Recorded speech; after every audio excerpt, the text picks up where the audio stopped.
In this video, we're going to talk about campus interviews.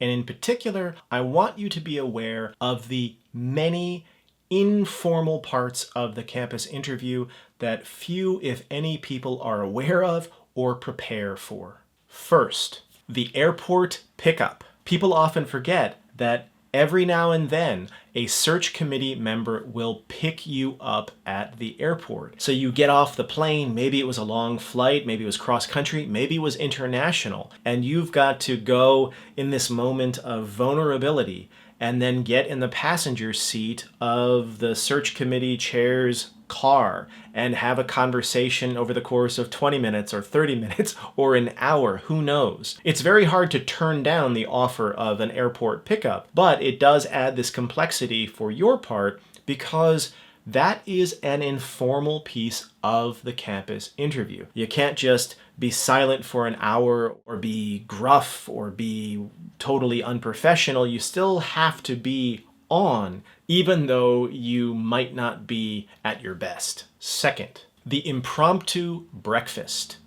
Sometimes not necessarily as part of the formal itinerary of your campus interview, a search committee member might ask or offer to meet you at your hotel and have breakfast with you in the lobby, maybe just one-on-one. Now, is this a formal part of the interview process in the campus interview? It's not in an itinerary, there's no one else there, like how to make sense of it. Yes, it is part of the interview, and yet it is part of one of these informal, impromptu, unscheduled pieces. But you are still on over the course of that informal breakfast. There's also the informal dinner upon arriving. Perhaps your main dinner with the search committee or other members of the department is going to be the following day, probably after you give your job talk. But you may receive an invitation or an offer that after you get settled into your hotel on the day you arrive, why don't we grab dinner, just the two of us, and we can chat about what to expect over the next few hours or the next few days of your campus interview. This is not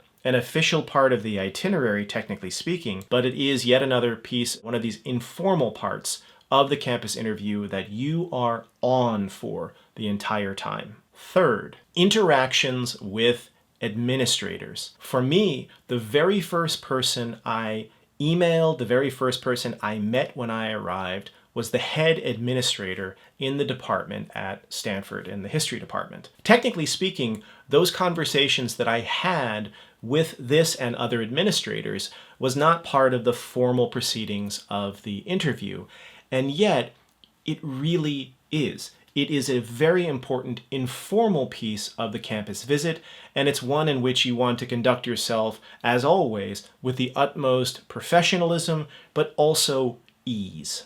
Fourth, the last-minute, short-scheduled meeting. These are the meetings that are not on your itinerary when you are told your schedule prior to your campus interview. You know I've got 30 minutes with this person and an hour with this person, then I have my job talk, etc., etc. But let's say someone comes to your job talk, they have a quick chat with you afterwards, and they say, oh, when do you leave tomorrow? And you say, oh, my flight's at 3. Do you have time for a quick meeting in the morning? And you say, of course. Yeah, well, let's figure that out. Well, is that part of the formal proceedings, or is that an informal part of the proceedings? Is that still part of the campus interview? Of course it is. It's just not one that you were prepared for. If you got the itinerary for your campus interview, which you definitely should before you get on the plane, you probably have prepared. You know, and you've looked up anyone you're going to be meeting with. You've tried to remind yourself of what they work on, etc., etc. But now suddenly there is this last-minute addition to your itinerary. You don't have time to prepare necessarily. You have to do your best. So this is another informal part of the campus interview that many people aren't even aware might happen. Fifth, the post or pre-dinner cocktail. So you have your job talk, you have the dinner with the committee and other members of the department afterwards, but maybe after the dinner is over, a subset of the search committee or members of the department say, if you're not doing anything right now, we're going to go out and get a drink. You want to come along? And maybe the atmosphere of that drink is more informal, more chummy, and of course everyone is having something to drink, which loosens their lips and so forth. Just remember, this is still part of the campus interview. And in fact, I would say if you are one of those people inviting the candidate out for a drink, just remember that you're putting them in kind of an awkward position, and that really, if you want to be an ethical person, you should probably behave like a priest in the confessional at that point. It's not really fair to get the candidate a little bit buzzed and then report back to the search committee on X, Y, or Z. But in any event, as the candidate, you do need to remember that there is no cone of silence. If you go out with members of the department for a drink after the dinner, before the dinner, if you get the vibe that, oh, this is just a chat among, friends, or this doesn't count, remember, it does count. Sixth, the hotel lobby before you get in the taxi for the ride to the airport. Surprising as it might sound, there can be these last-minute additions to your itinerary. These are not an additional 30-minute formal meeting like the one I mentioned. Rather, these are highly informal. What time's your flight tomorrow? Oh, it's at 11. Oh, great. I'll stop by the lobby before you go. We can chat about what you thought. You can ask me any questions and we can have a coffee or whatever. And again, this is the flip side of the drive from the airport when you arrive, is you switch the SIM chip in your brain when you get up in your hotel and you have your roller bag and you go down the lobby and you check out. It's a little bit of a vulnerable kind of moment, and it's a little bit strange at that point to then sit down with someone who has the power to grant you or not grant you a job offer and have this kind of informal chat. But it can happen. It is very possible that someone on the search committee or in the department more broadly might say, oh, let me swing by your lobby before you head off to the airport for a quick recap and we can just catch up. Just remember, it's informal, but it is part of the campus interview.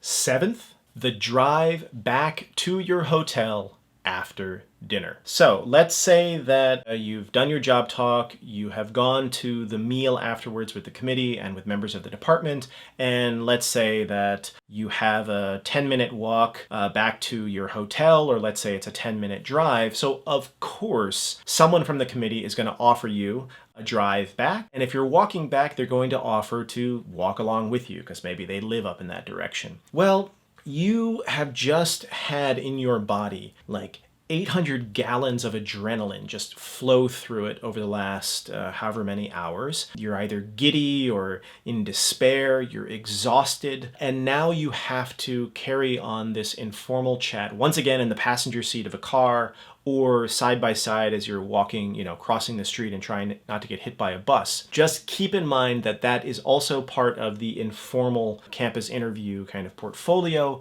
and that while of course it can't be as polished and formal as a job talk, you don't want to carry or conduct yourself like a robot. Just remember that even in those informal moments, those moments of comparative vulnerability, just look out for yourself. You do not want to get back to your hotel and think, why did I say that just now in the car? It seemed right at the moment. It seemed like in line with the informality of the conversation.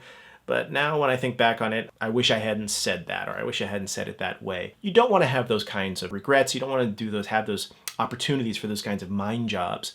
So just remember, you're still on, even though it's informal. Okay, well that's it. I don't want to frighten you or kind of pile this stuff on. I just want you to be aware and cognizant so that you can prepare yourself intellectually, emotionally, psychologically for how campus interviews really work. Well, that's it for this video. If you got something out of it, please leave a comment below about your own experiences. Please subscribe to the channel. Please give the video a like, and I will see you next time.